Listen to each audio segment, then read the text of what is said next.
꿈꾸는 그리스도인의 생각 나누기. 누가 나의 흑기사? 오늘 누구 때문에 짜증나진 않으셨나요? 예수님을 봐서라도 모두를 품고 안아주고 싶은데 참 하나님 사랑의 플러그를 연결해 있어도 코드가 안 맞고 심지어 다시 안 보고 싶은 사람도 있다, 그쵸? 저만 그런 걸까요? 자, 다음의 반응들은 내 외적 스트레스를 받았을 때 사람이 자신을 지켜내기 위하여 보이는 반응들로 심리학에서는 방어기제라고도 부릅니다. 방어기제를 사용하지 않는 사람은 없으며 누구나 매일 다양한 방어기제를 사용하며 살아갑니다. 덕분에 불안하거나 걷잡을 수 없는 부정적 감정들을 다스리며 일상을 유지하죠. 평소에 이 방어기제들을 어떻게 사용하는가에 따라서 한 사람의 성격이나 인격을 논하기도 합니다. 다음에 방어기제들의 종류를 들어보시면 떠오르는 주변의 인물들도 있으실 것이고, 또 내가 주로 사용하는 방어기제는 어떤 것이 있는지 찾아봄으로써 현재의 나를 진단할 수 있을 것 같습니다. 한번 들어볼까요? 미성숙한 것으로 먼저 투사, 즉 탓하기를 말할 수 있습니다. 부정적 정서를 내부에 담아둘 수 없어서 일의 원인을 다른 사람의 탓으로 돌리는 것이죠.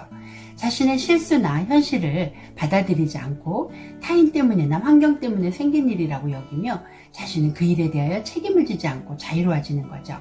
비슷한 것으로는 합리화, 여호와 신포도의 예처럼 원하는 목표 행동을 하지 못하였을 경우 그에 대하여 그럴듯한 이유나 변명을 들어서 자신의 실패를 정당화하는 방어기제죠. 다음은 부정.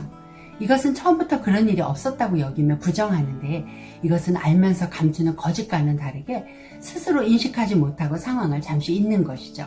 또 예를 들어서 건강염려증은 타인과의 관계에서 이득을 얻거나 보호받기 위해서 사소한 신체적 불편함을 심한 병의 증상이라고 여기며 신체 질환을 지나치게 걱정하는 것이고, 태행이란 동생이 생겨서 사람들의 관심을 모두 동생에게 쏠리면 잘 가리던 대소변을 가리지 못하거나, 또 어른이 되어서 삶이 지치면 40, 50대 아저씨들이 고등학교 동창 모임에서 모두 사회적으로 지위가 있는데도 어느새 10대로 돌아가서 어릴 때의 별명을 부르거나 유치한 농담을 하면서 왁자지껄 떠들고 모임이 끝나자 오랜만에 사회생활의 스트레스가 풀렸다며 태행한 상태에서 어른으로서의 사회적 책임이나 체면에서 자유로운 것을 말합니다.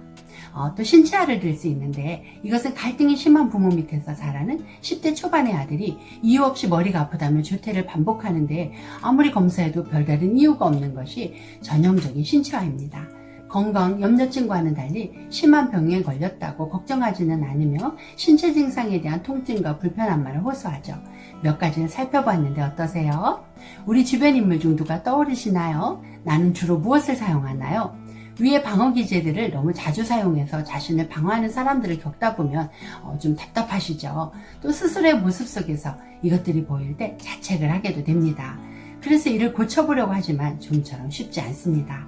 아니, 오히려 굳게 마음먹고 결심을 하면 왜 이것들은 더 작동을 한대요?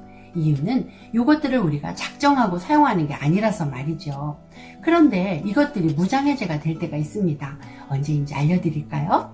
숨이 막혀서 죽을 것 같은 순간에도 마치 어릴 적 제가 봤던 만화에서 뽀빠이 구해줘요 하면 나타나듯 그분의 이름을 부르면 이 모든 상황들을 함께 걸으시며 나를 지켜주시려 당신의 생명의 호흡으로 나를 숨쉬게 하시는 흑기사가 계심을 인식할 때, 내가 나 스스로를 지키고 방어하지 않아도 된다고 여길 때, 이 방어기제는 말 그대로 방어기제이기에 스스로 무장해제되고 잠잠해지죠.